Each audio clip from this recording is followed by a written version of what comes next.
The desert outside Pasadena is cold on the night of March 5th, 1946, and a circle of red candles burns in the sand beside a stack of rocket fuel test notes. A man kneels between them, tracing Alastair Crowley's sigils into the dirt with a silver blade, while a distant JATO motor thunders from the Arroyo Seco test stand. He whispers an invocation from Liber 49, and the flame nearest him leans inward. "You doing this on a rocket test night?" a voice behind him asks. "They're both experiments," he answers. The same hands performing these rituals built the first solid fuel boosters used by the US military. The same mind, running occult invocations after midnight, helped create the technology that would one day launch missiles, satellites, and NASA's early space program. And the rituals that convinced him he was opening something far bigger than the sky.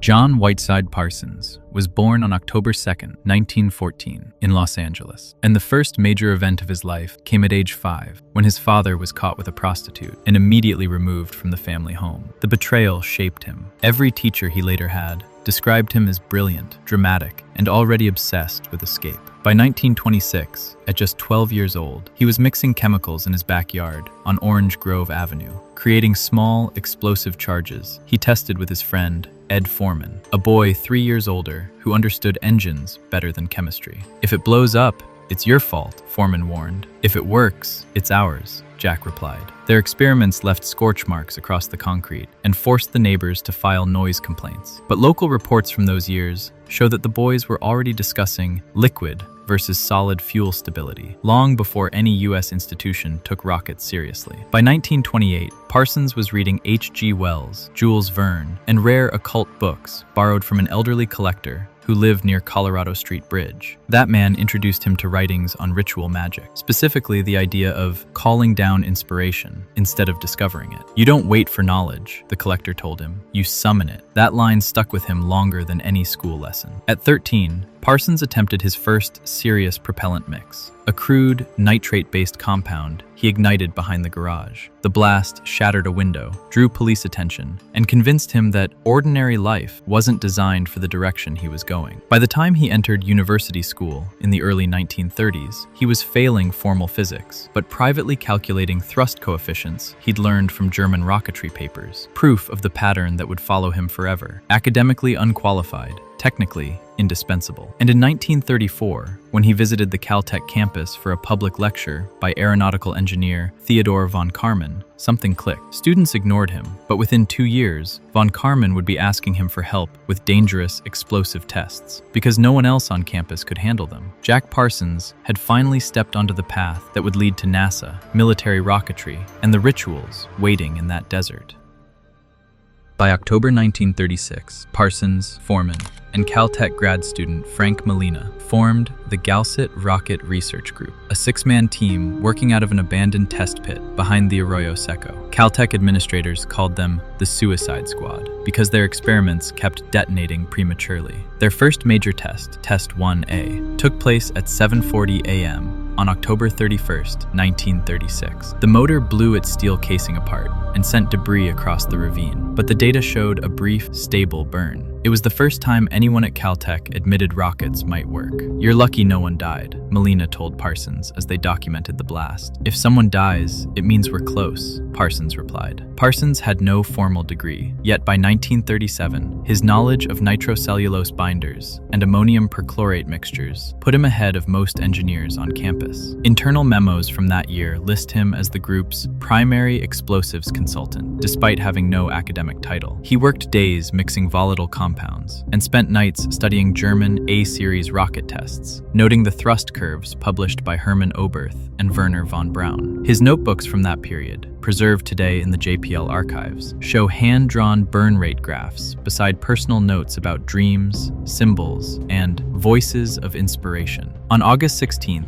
1938, the team achieved a controlled 20-second burn using Parsons' new Gudmanite-based fuel, which convinced the U.S. military to issue their first exploratory contract. It was the turning point. The government was now paying attention, but success came with friction. Engineers mocked his lack of credentials, especially when he insisted rockets could assist conventional aircraft during takeoff. "You're trying to strap a bomb to a bomber," one Air Corps officer said. "Only if you misunderstand the chemistry," Parsons shot back. By 1939, his formulations evolved into the prototype of JATO units, Jet-Assisted Takeoff Boosters, and the tests at Marchfield showed aircraft lifting off the runway faster than anyone expected. Newspapers reported them as miracle takeoff rockets. But inside the lab, the team knew exactly whose fuel had made it possible. Parsons was now indispensable to American rocketry, but already drifting towards something else. The scientific world had accepted him. The occult world was about to claim him.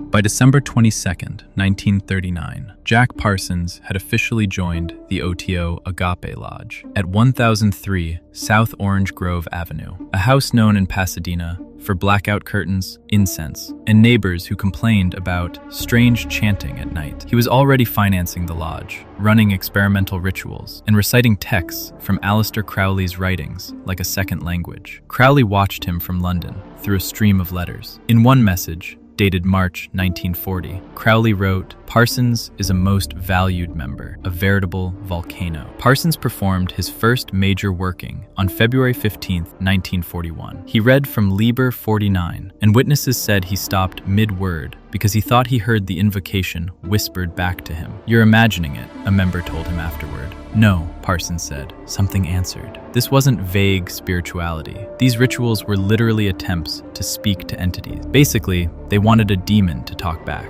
During the day, Parsons was finalizing perchlorate stabilizers for JATO boosters. But at night, he was using those same precision instincts inside ritual circles, believing the universe responded to exact formulas, whether they were chemical or symbolic. By mid-1941, Crowley noticed a shift in his tone. Parsons began reporting dreams with a tall, one-eyed figure. A diary entry, dated June 8, 1941, describes it as an intelligence watching my work. They described the same figure under the name Belial, calling itself the one who waits beyond the threshold. One line states, "He said, 'You are helping me.'" The left eye was gone. Crowley confronted him about these visions. "What did it promise you? It didn't promise anything. Then what did it want?" "It wanted acknowledgement." "You're opening the wrong door, Jack." "I'm opening the necessary one." Meanwhile, real-world events were accelerating. On August 23, 1941, the Air Corps approved expanded JATO testing. Parsons' fuel, stabilized, reliable, and violently powerful, became the backbone of America's early rocket program. By April 1942,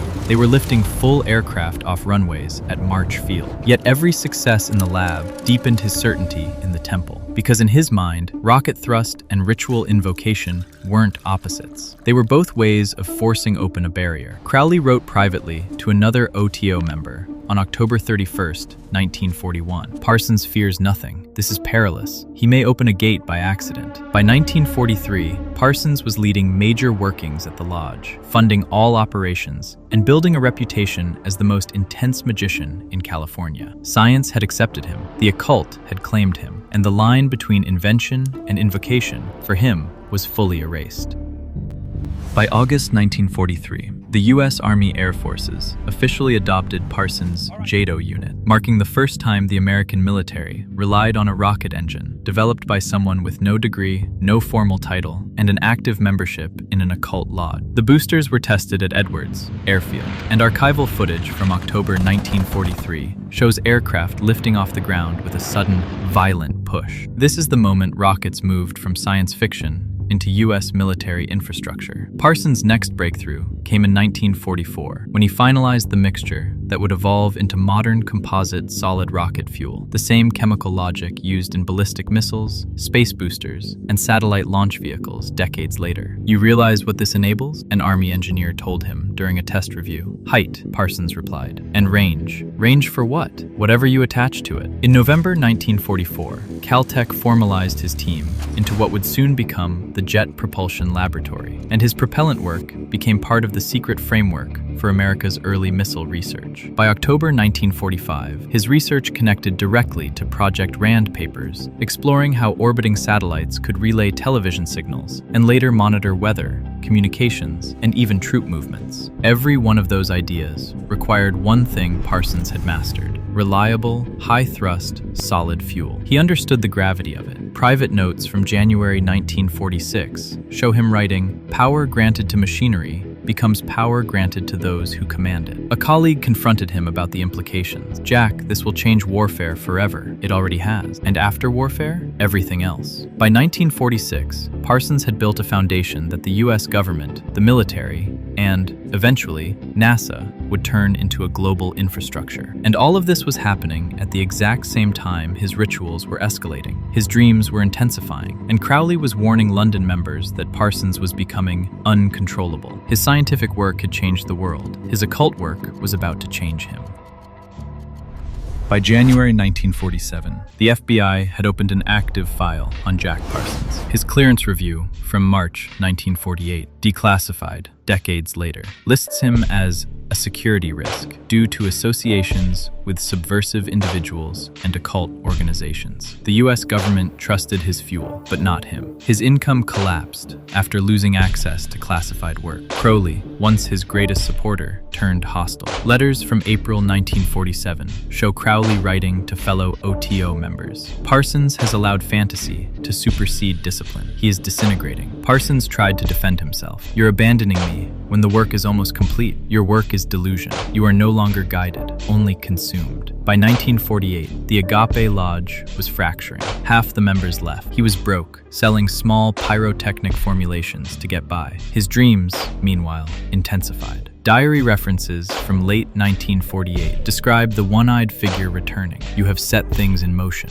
You are helping me." He believed something was speaking back. The FBI reports from June 1949 include interviews with neighbors describing strange noises, late-night chanting, and smoke rising from the basement windows. A Pasadena officer who visited the house in October 1949 filed a brief note. "Occupants appear unstable, but not criminal." Parsons' scientific peers also distanced themselves. In a 1950 conversation recorded by colleague George Pendray, he warned Parsons, "Jack, you're ruining your career. My career was taken. Then stop making it worse. I'm not the one making it worse." By 1950, Parsons was working for the Hughes Aircraft Company, but was fired after company investigators found occult books and unapproved chemical notes in his apartment. His FBI file for that year includes the line, "Subject displays extreme instability and questionable loyalties." JPL didn't want him. The military didn't trust him. Crowley was dead. The lodge had collapsed. All he had left were his rituals. In his notes from January 1951, he wrote, "What I built physically has been taken. What I built spiritually is still unfolding, and the consequences were closing in."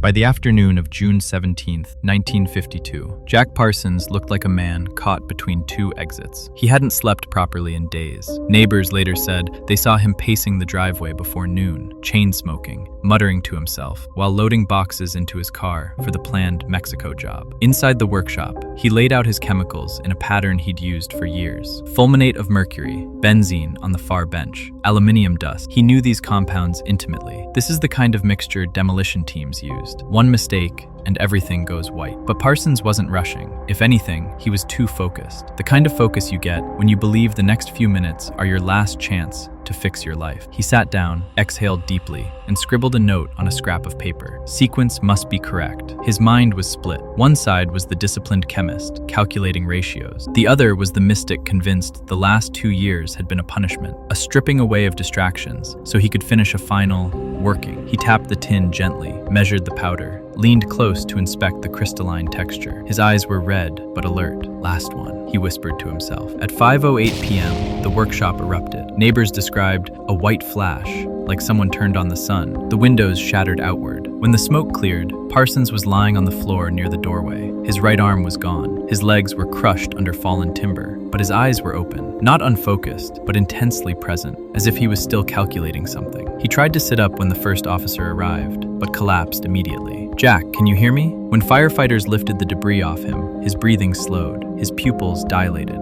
Paramedics moved him into the ambulance. He turned his head once toward the workshop, eyes wide, almost startled, as if something inside the room had just revealed itself. He died at 5:45 p.m. at Huntington Memorial Hospital. The final police note from that day reads, "Subject was conscious briefly, repeated a statement about a door, workshop a total loss, cause of ignition unresolved." But the firefighters who were actually there remember it differently. One of them told reporters years later, "He looked terrified, and a face filled with regret and fear." Jack Parsons didn't live long enough to see what his work became, but the world he helped create arrived fast, and it was uglier than anything he imagined in those early backyard experiments. By 1957, just 5 years after his death, the same solid fuel principles Parsons pioneered were powering the US military's first operational ballistic missiles. By 1958, JPL, the laboratory he helped build with his own hands, launched Explorer-1, America's first satellite. By 1960, those satellites were being quietly integrated into early surveillance and intelligence systems. Missiles became the backbone of global warfare. Satellites became tools for communication, tracking, and influence. Every government on Earth suddenly gained the ability to observe, persuade, and psychologically steer populations from above. And the chain reaction didn't stop. TV broadcasting used those satellites. Mass media used the broadcasts. Marketing used mass media. Politics used marketing. Children grew up inside screens built on networks originally powered by Parsons fuel. A RAND memo from 1964 predicted this shift with cold accuracy. Television will become the stabilizing influence of national behavior. Control the signal, control the mind. By the 1980s, children were watching an average of 20,000 commercials a year, many using psychological triggers designed through research funded by defense agencies, all refined through studies originally created for military propaganda. And the occult messaging? That slid in through the cracks, not through rituals or demons on screen, but through symbolism, archetypes, moral erosion, and the slow normalization of ideas that once belonged only to fringe, esoteric circles. You don't need a pentagram in a children's show to push an occult worldview. You just need themes that detach a child from boundaries. The networks, all using satellite infrastructure Parsons made possible, amplified it globally. Then came the internet. Then came personalized content streams, which are just a polite way of saying behavior modification at scale. The world didn't become more enlightened, it became more programmable. Parsons believed he was breaking open the sky. He helped build the machinery that breaks open the human mind. That's the tragedy of Jack Parsons. His life ended in a single explosion, but its consequences never stopped spreading. They're still spreading now.